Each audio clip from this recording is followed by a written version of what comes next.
परमेश्वर आप सबको बड़ी आशीष दे, बड़ी बरकत दे। आप सब परमेश्वर की हजूरी में आए, परमेश्वर के चरणों में आए, परमेश्वर की सुनने के लिए आए। और जो परमेश्वर की सुनता है तो परमेश्वर भी उसकी सुनता है। हालेलुया।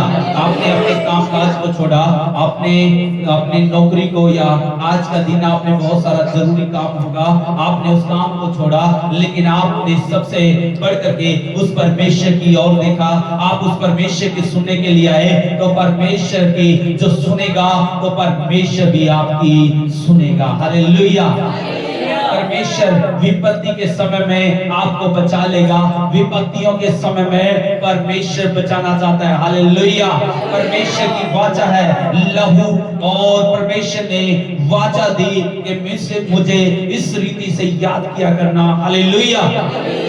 परमेश्वर ने पुराने नियम में वाचा दी, परमेश्वर ने विपत्तियां भेजी, 10 विपत्तियां भेजी वहां पे मिस्र के अंदर। याद रखे, परमेश्वर ने जब 10वीं विपत्ति भेजी तो 10वीं विपत्ति भेजने से पहले राजा से भी बताया, सभी से बताया कि परमेश्वर ऐसा काम करने जा रहा है, इस देश के अंदर ऐसा कार्य करने जा रहा है। हालेलुया।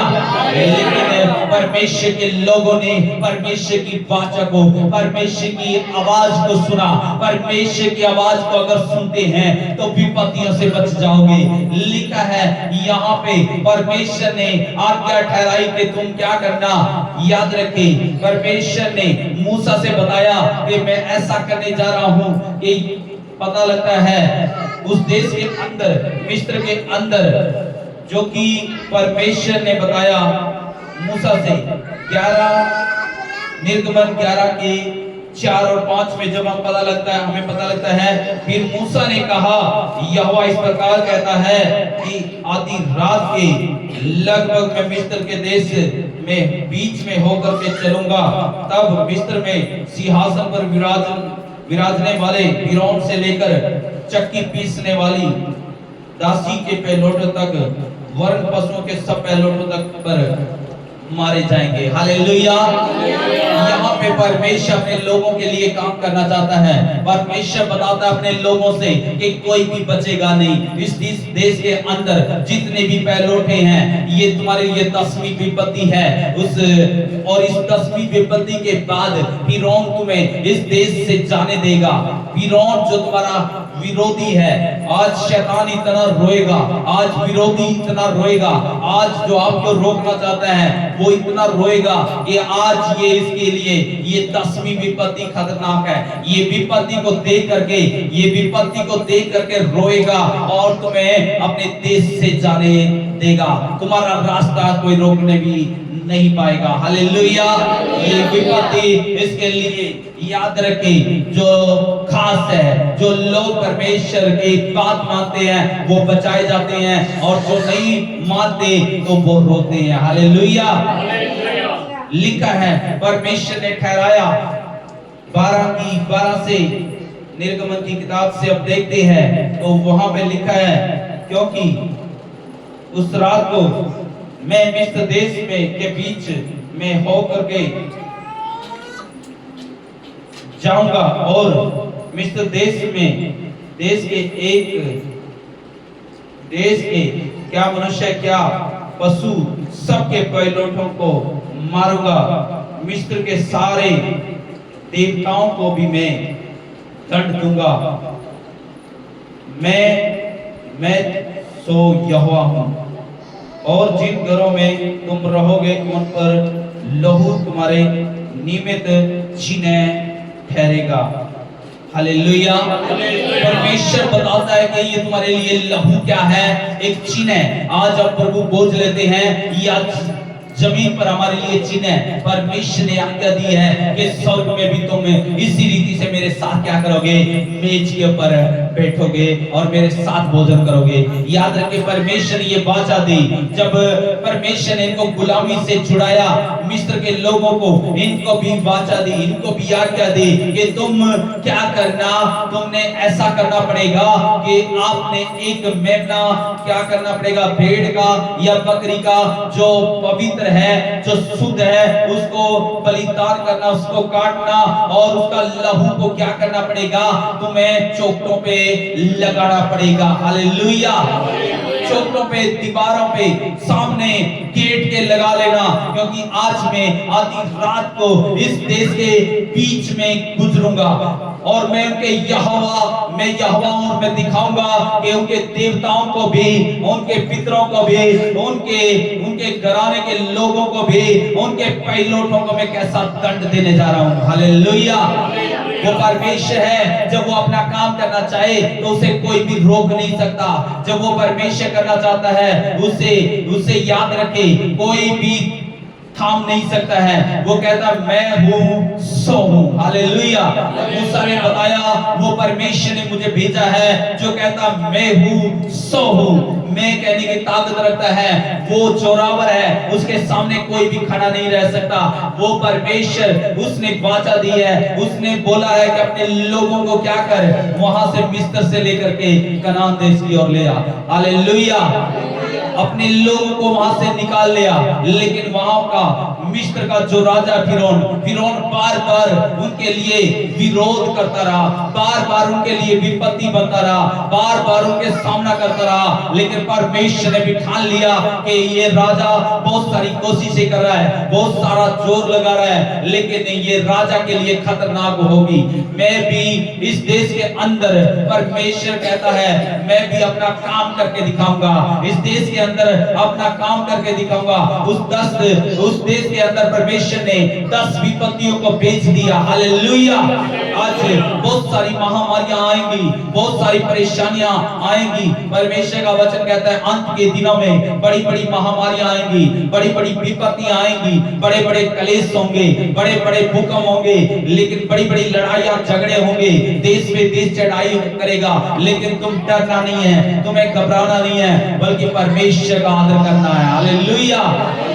आप परमेश्वर अपने लोगों को उन विपत्तियों से जो आज से आने वाली है, जो इस दुनिया में आने वाली है, परमेश्वर अपने लोगों को उन विपत्तियों से भी क्या कर लेगा, बचा लेगा। हालेलुया। ये विपत्ति खैरात बताती हैं कि याद रखें, आप मिस्र में रह रहे हैं, आप कोई भी गुलामी में रह रहे हैं, आप कोई भी कैसी जगह में रह रहे हैं, लेकिन अगर आपके साथ परमेश्वर है, अगर परमेश्वर की बात आपके साथ है, अगर परमेश्वर की बात को आप मानते हैं, तो आप कहीं पे भी रह रहे हैं तो आप वहां पे बचा लिए जाओगे। परमेश्वर का वचन बताता है उस देश में इजरायली लोग रह रहे थे, इजरायली लोगों को भी याद रखे, अगर वो परमेश्वर की बात नहीं मानते तो वो नाश हो सकते थे, लेकिन परमेश्वर अपने लोगों को बचा लेता है। हालेलुया।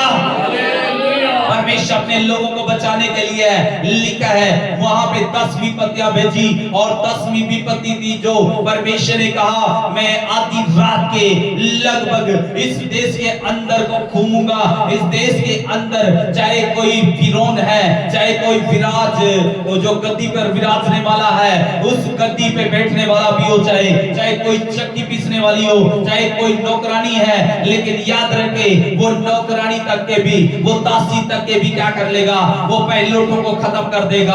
आज देश के अंदर गुजरेगा, लेकिन वो देखता है वाचा का लहू देखता है। आज क्या आपके अंदर वाचा का लहू है? क्या आपकी जिंदगी में यीशु का लहू है? क्या आपकी लाइफ में यीशु का लहू है? क्या आप प्रभु भोज में शामिल होते हो? क्या आप परमेश्वर की आज्ञा का पालन करते हो? अगर आप परमेश्वर के वचन को पूरा करते हो तो याद रखें विपत्ति के समय में परमेश्वर अपने लोगों को बचा लेगा। जब विपत्ति का समय आया तो परमेश्वर ने बताया था कि मेमने का लहू बचा सकता है, और आज यीशु मसीह का लहू इस दुनिया को बचा सकता है। यीशु मसीह ने अपना लहू अपने लोगों के लिए बहाया है। यीशु मसीह का लहू आपको बचाने के लिए है। यीशु मसीह का लहू आपको छुड़ाने के लिए है। यीशु मसीह का लहू आपके सब पापों को मिटाने के लिए है। यीशु मसीह का लहू आपको शुद्ध करने के लिए है। यीशु का लहू आपको नया जीवन देने के लिए है। हालेलुया। लिखा है इस्राएलियों ने यीशु का लहू लगाया चौकों पे, और आधी रात ने जब वो गुजरा, याद रखे मौत का फरिश्ता जब वो गुजरा, वो परमेश्वर की आज्ञा को पूरा करता हुआ, तो याद रखे वहां पे जहां पे इस्राएली थे उस देश के अंदर ऐसी विपत्ति आई कि पूरी आधी रात के समय में पूरी दुनिया रो रही थी। पूरी दुनिया रो रही थी, लेकिन इजरायली लोग, परमेश्वर के लोग आनंद मना रहे थे। परमेश्वर के लोग उस खाना को खा रहे थे जो परमेश्वर ने बोला था कि आधी रात को तुम क्या करना, आनंद मनाना। तुम्हारे लिए रोने का समय नहीं है, बल्कि तुम्हारे लिए खुशी का समय होगा। विपत्ति के समय में भी परमेश्वर दिखाएगा कि तुम्हें रोना नहीं है। मुसीबत के समय में भी परमेश्वर दिखाएगा तुम्हें रोना नहीं होगा, लेकिन तुम आनंद मनाओगे। कोरोना के समय में भी बहुत सारे लोग विलाप कर रहे थे, बहुत सारे लोग रो रहे थे, लेकिन परमेश्वर के लोग हर उपवास रखे हुए थे, प्रार्थना कर रहे थे, यीशु का लहू लगा रहे थे। और वो यीशु के लहू को देख करके शैतान उनके घरों से भाग रहा था, बीमारियां भाग रही थी, वो कोरोना भाग रहा था। हालेलुया। और आज भी यीशु मसीह का लहू शैतान भी देखता है, क्या लहू लगा हुआ है, क्या लहू का बाड़ा लगा हुआ है। याद रखे परमेश्वर वो दयालु है। अय्यूब के चारों तरफ जब यीशु के लहू का पाड़ा लगा हुआ था, शैतान भी कहता है कि तूने पाड़ा लगाया हुआ है, पहले ये पाड़ा हटा दे, फिर मैं इसके साथ क्या कर सकता हूं, तू देख लेना। याद रखे शैतान डरता है, पाड़ा से डरता है, शैतान डरता है, लहू से डरता है, शैतान डरता है कि इसने आज्ञा को पूरा किया है, इसने पश्चाताप किया है, इसने विश्वास किया है और इसने बपतिस्मा लिया है और इसने प्रभु भोज में भी क्या हुआ है, ये शामिल हुआ है। शैतान डरता है तो शैतान डरता है तो परमेश्वर के लोगों से डरता है। शैतान डरता है, वो विपत्तियां डरती हैं, तो याद रखे वो 10वीं विपत्ति पूरे देश के लिए थी, जितने भी उसमें रह रहे थे, लेकिन याद रखे शैतान वहां से निकल गया। हालेलुया। विपत्तियां वहां से निकल गई, मौत का फरिश्ता वहां से निकल गया। जहां पे परमेश्वर के लोग रहते थे, जहां पे परमेश्वर के लोगों ने परमेश्वर की वाचा को पूरा किया था। अगर आज आप पूरा करते हैं तो आप भी कामयाबी को हासिल करोगे, आप भी मौत को हरा दोगे, आप भी विपत्तियों को हरा दोगे। परमेश्वर का वचन कहता है जो परमेश्वर की सुनेगा, परमेश्वर उसकी सुनेगा। आमीन।